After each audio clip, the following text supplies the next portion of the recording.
Is there anything you cannot achieve when you are utterly unafraid of death? When you are in opposition to your enemies, willing to risk everything and anything at any point in time? Especially when this ruthlessness and risk-taking is combined with extreme intellect, with both strategic and tactical mastery, which allows you to always, even if it's often just barely, be one step ahead of the enemy and come out on top. Film and television is filled with such characters, outlaws who, with a combination of brilliant intellect, ambition, willingness to cross moral boundaries, and sheer force of will, rise from the lowest positions in society to the very highest. Whether it is a farmer who made himself a king, or a Birmingham gangster who rises to the very halls of Parliament, both of whom coincidentally have strong, violent, but somewhat less intelligent older brothers. I think. So that you don't have to. Of course, many of us guys are fascinated by such characters, as they almost all come from humble and powerless beginnings, but through ambition and intellect achieve everything we want, or at least think we want to have. Wealth, power, status, women, respect. It is no surprise then that YouTube is filled with videos on how to dress like Thomas Shelby, how to move like Tommy Shelby, how to think and act like Tommy Shelby. And so we stare deeply into the piercing blue eyes of these protagonists, hoping to see everything we know we could be reflected back at us. Ha!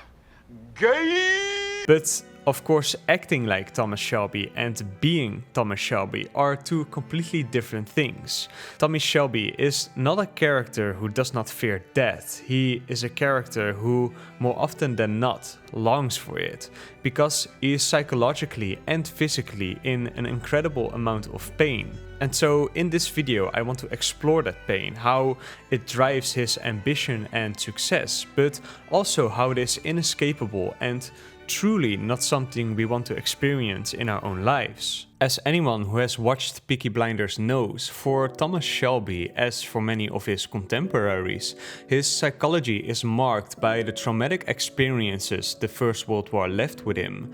It is logical to assume that PTSD has always existed and is as old as war itself, but the First World War and its nature of industrialized mechanical warfare was the first war where the medical community formally recognized and tried to understand the horrible psychological effects it had on the soldiers that fought it. Historical estimates vary, but we can say that somewhere around 1 million World War I soldiers suffered from shell shock and nervous illness across Germany, France, and England. Because shell shock, PTSD, or nervous illness, or however we want to call it, can of course manifest itself in many different ways, from mild or at least less visible internal symptoms to extremely severe, easily recognizable external symptoms. In the first episode of the series, the most prominent example of the latter version of shell shock is Danny Whizbang, who suffers from random psychotic and violent outbursts, often triggered by small things. You're not an artillery shell, Danny, you're a man. Hey, you're not a whiz-bang, you're a human being, Danny. You're all right. You're all right. Of course, when it comes to Tommy, his PTSD is much less publicly visible. It is hidden away in nightmares and hallucinations that mostly occur when he is alone, when it is quiet at night. In fact, during most of the day in his interactions with family and enemies, it actually seems as if the war has freed Thomas, that it has made him more powerful. Tommy and his comrades faced certain death in the war and in their minds had already lost their lives. So when they returned, as Tommy Shelby says himself, they would see the rest of their days as a bonus and live as if they had nothing to lose. But we were spared. The enemy never came. We all agreed that everything after that was extra. And especially Thomas takes this to its extreme in his ambitions. Every time his family warns him not to punch outside of his weight class, that he should not provoke men more powerful than him, because they will come down on the Peaky Blinders and destroy them, he does so anyway. For Christ's sake, why? Hey! Why? Why? Because we fucking can! Because we fucking can! And if we can, we do! Without the fear of death, he is willing to risk it all in the pursuit of more money and more power. Except, I would argue it differently. As I was rewatching Peaky Blinders, I realized that, especially in the earlier seasons, that although Tommy is in a lot of pain due to his PTSD, although his heart is broken, he still has hope that at the end of his ambitions he will find peace. The difference between Tommy and his family is that they see mortal danger in provoking enemies more powerful than them, especially when they are already making an incredible amount of money. Thomas, you're a bookmaker, a robber, a fighting man. You're not a fool. You sell those guns to anyone who has use to them. You will hang. However, to Tommy, the mortal danger is in simply having any person or organization with more power than him out there. And this belief was shaped by his experience in the war, where every conviction he held in a higher authority or ideology, whether it's God, socialism, politicians, or the king, is shattered. It is in the war that he realizes that those in power do not use that power to serve those who they have power over. Instead, they simply see them as tools, as cannon fodder, to be used to achieve their own goals. And Tommy never ever wants to be in that position again. And this is why, throughout the series, he is such a great strategist who almost always comes out on top. He knows how those in more powerful and privileged positions than him think, and he uses that. He continually presents himself to his enemies as a tool, to be used by them and to be discarded after, and most of them plan to do this, but underestimate him as they see Tommy as just a working class gangster, as less than them. Leaving with a bunch of fucking gypsies. Whether it's Billy Kimber, the Italians, or Oswald Mosley, and Tommy always uses this to his advantage to outwit and outmaneuver his enemies and take over their business. And he does this not only with opposing gangsters, IRA soldiers, and the Russian aristocracy, but throughout the series, often behind the scenes, he deals with the English government in similar ways, often revealing at a crucial moment a secret deal he had in place with Churchill or other members of government that saves his or his family's life.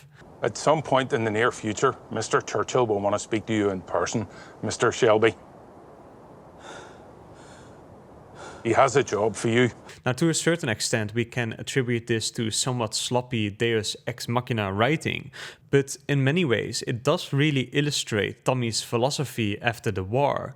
Even though he is still just a bookmaker and a local gangster, when he gets opportunities to either hold leverage over the government or present himself as a tool to them, he takes it, even though it might call down the institutional power of the entire empire upon his head. Because he has seen what can happen when you have no leverage, when you are just a normal working class man taking the king's shilling to go off to war for a supposedly noble purpose. Now, as I've said, I think that Thomas Shelby in the early seasons is still hopeful that when he reaches a point of influence, wealth, and power, when there is no rival gangster, politician, or ideological organization that can touch him, that he will find a sense of safety and peace for both him and his family. Nearly got fucking everything! However, it is in the second half of the series that Tommy starts to realize that he will never find that peace he is looking for. There's no rest for me in this world. Perhaps in the next. Now, there's a sequence in Season 4, Episode 6 that is the most important part of this analysis, but it is also a sequence that I have to approach extremely carefully. I do not want to suggest in any way that I know anything about what shell shock or PTSD feels like. I am lucky to have never seen the horrors of war, but I do somewhat know what nervous illness feels like. As I've mentioned in my last video, I've recently had a period of extreme health anxiety due to people around me getting scary diagnoses. And the frustrating thing about health anxiety is you're not just worrying about being sick while nothing is wrong. You actually start experiencing a lot of physical symptoms. In this period, I put so much stress and anxiety through my body, fearing that something was wrong, that my nervous system became hypersensitized, that it was constantly sending alarm signals even though nothing was actually wrong in my body. Even after 6 doctor visits, multiple blood tests and an X-ray, when I finally accepted that it was in fact anxiety, it still took my body weeks to calm down out of fight or flight mode. And among the symptoms that I experienced was constant 24/7 dizziness, joint pain, extreme muscle tightness, ringing in my ears, numbness and tingling in my face and hands, headaches, and eventually something called derealization. It was not a fun period, and it took me a long time to believe that it was actually anxiety and an oversensitized nervous system instead of anything physical, and to know that what I experienced was likely but a fraction of what actual soldiers with PTSD and shell shock go through. Well, that's scary. So even though he keeps it extremely well hidden from his family and especially his enemies, Thomas Shelby is suffering immensely, both physically and psychologically, from nervous illness. And in the second part of the series, he starts to realize that achieving all of his goals, all of his ambitions, is still not an escape from the nervous illness he suffers from. In fact, it is exactly when he tries to rest, when he tries to enjoy the fruits of his ambitions, that his PTSD becomes the worst. It is only when he is planning, strategizing, fighting for his life that he feels okay, that he feels normal. When your body is constantly in fight or flight mode, when a war is raging in your head, the only way to feel normal again is to actually be in one. And so for Thomas Shelby, there is truly no limit to his ambition, because as soon as he stops, he is in pain, he gets sick. The only thing that helps him soothe his suffering in more quiet moments is alcohol and opium, but of course, in the end, that too is a destroyer of worlds. And the only healthy way he can get some peace was violently taken from him. And so, especially in the last seasons of the series, his ambitions have no bounds. He cannot stop, or else his PTSD and nervous illness take over his life. He has to keep fighting his enemies, and he has to keep winning forever. And for all the ways in which on the internet we all seem to want to be like Thomas Shelby, as smart, effective, strategic and charismatic as him, being stuck in a perpetual state of having to fight for your life, either externally or internally, is actually horrible. No matter what he achieves, no amount of power, money, status, women or mentions can help him escape the pain he is in. He can never truly enjoy what he has achieved. When you are broken internally, nothing external can fix it. It is no surprise then that multiple times during the show Tommy questions if he even wants to go on, what the point of it all is, especially because despite his willingness to risk everything in pursuit of his ambitions, he does still have a lot to lose. Because for all the focus we place on Tommy's stoicism, his non-reactiveness and ruthlessness, he is also someone that cares deeply, that feels deeply. He is a man that loves. And this is something that goes for other similar characters as well. They might not be afraid of death, but they do fear for the death of their loved ones. And ultimately, the cost of their ambitions is that they do lose the people they love. Either they become collateral damage or they live in fear and disgust. And so these characters often lose everything, even though they have everything. In the end, when you take on the entire world, it does often end but one way. But although it was expected, Tommy Shelby has a different fate. Throughout the last season, we see him come face to face with the consequences of building his criminal empire more and more, and his PTSD is spiraling out of control as well. He knows that he has to change, that he has to let go of both his criminal empire and the World War I demons in his head. But of course, the ambition to change and actually doing it are two completely different things. Tommy is trapped in two ways. For 15 years he has been building a criminal empire, and once you are completely immersed in that world, it is incredibly hard to escape it. Simultaneously, on the internal side, he has never properly processed his nervous illness and PTSD from the war.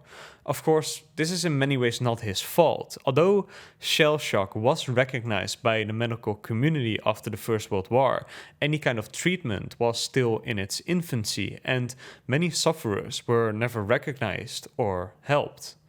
Tommy's heart and mind were broken in the war, and despite his charisma, intelligence, and ambition that we, the viewers, are so attracted to, in the end it has cost him the life of a brother, the life of an aunt and surrogate mother, the life of one wife and a daughter, while his second wife and son have left him.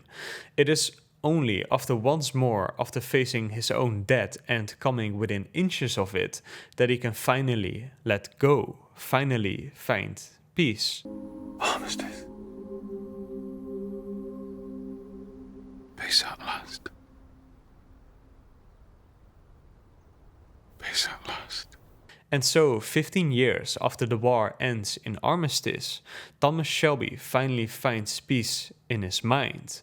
But simultaneously, the world is preparing for another war.